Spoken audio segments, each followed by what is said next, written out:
confirmed. We located the rest of them.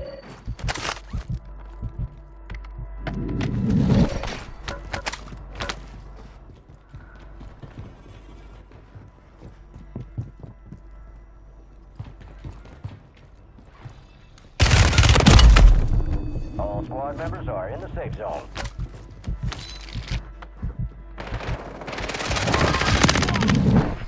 Kill confirmed, and we located the